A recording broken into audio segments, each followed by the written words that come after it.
जय जगन्नाथ दर्शक बंधु आपण स्वागत जनाऊँ एजुकेटेड ओडिशा को। दर्शक बंधु शेष में आपण एक खुशी खबर आसी जाइए।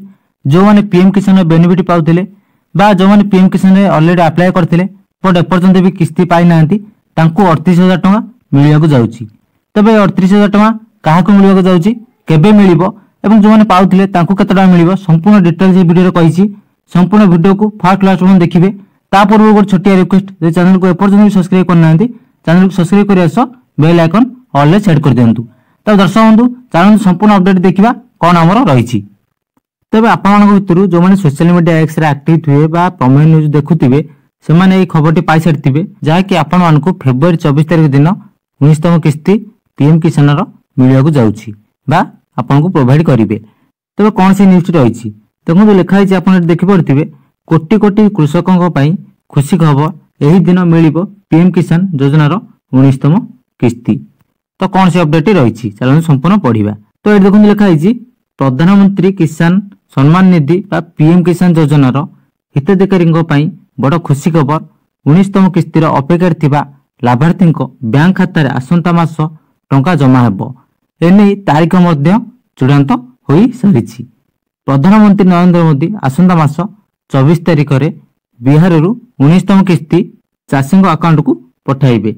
रविवार यह सूचना देते केंद्र कृषि मंत्री शिवराज सिंह चौहान जे कि आमर केंद्र कृषि मंत्री अच्छा शिवराज सिंह चौहान से सूचना देते कि आसंता मास फेब्रुआरी 24 तारिख में आपण मानक 19तम किस्ती मिलवाक जाऊँगी।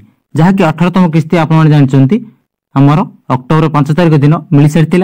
तो सेठी आप गोटे कथा कहला कि आपण मैंने जो मैंने ईकेवाईसी करना से ईकेवाईसी कर दियो ना आपको पैसा मिल ना। तो जो मैंने से टाइम ईकेवाईसी करनथिले ताको पैसा दिगला नहीं। तो परवर्ती समय जो ईकेवाईसी कले तो से पैसा आसला ना अकाउंट रे क्रेडिट है ना। तेणु जो मैंने ईकेवाईसी कर देइछ पूर्व किस्ती पाइन से एका बेले 4,000 टଙ୍କା पाइजिबो एही फेब्रुआरी 24 तारिख दिन। एवं आरंभ में मुझे गोटे कथा कही कि आपण मैंने 38,000 टଙ୍କା पाइबे। तो केमिति पाइबे ना जो मैंने प्रथम रेजिस्ट्रेशन करछंती सेमानकर गोटे भी किस्ती आसेनी तो सेमानकु एका बेले 38,000 टଙ୍କା मिलिबो। बहुत लोगों किसी पेंडिंग रही जाइतिला बा किसी भूल वस्तु पई तांको पैसा मिल पार नथिला। तेणु तांको 19तम किस्ती एका बेले मिल जिवो। 19टी जाकर किस्ती 38,000 टଙ୍କା। तो एपरि भाबे से माने 38,000 टଙ୍କା पाई परिबे। तो आउ कोन अपडेट रही ना एही योजना रे 9.5 कोटी रु अधिक चाषी उपकृत होउछंती। प्रत्येक हिताधिकारी को 2,000 टଙ୍କା लेखाए मिलुछि। वर्ष को 6,000 मिलुथा बेले प्रति 4 मास रे 2,000 टଙ୍କା 3टी किस्त रे वितरण करा जाउछि। आपण जानछंती कि सीएम किसान रे 2,000 4,000 मिलुछि एवं पीएम किसान रे हमर 2,000 3टी किस्त रे 6,000 मिलु प्रति वर्ष जहाँकि पीएम किसान रु सीएम किसान रु मिसेकी पाउछंती। जो माने भी पीएम किसान अप्लाई करन बट चाषी प्रकृत रे से माने पीएम किसान रजिस्ट्रेशन करिया दरकार एवं सीएम किसान रजिस्ट्रेशन करिया दरकार। ता पूर्व कृषक ओडिशा पोर्टल रे आपण मानकु संपूर्ण भाबे पंजीकरण आपनको करियाकु पड़िबो।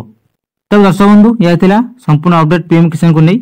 आपण मानकर कोन सब डाउट रही बा कोन प्रॉब्लम रही मते कमेंट बॉक्स रे कमेंट करिवे। मैं आपनको संपूर्ण रिप्लाई दे देबी कि टेलीग्राम में जॉइन हो जिवे सेठी आपण रिप्लाई पाई जिवे। तबे दर्शक बंधु वीडियो टी को एडी एंड करछि। जय जगन्नाथ।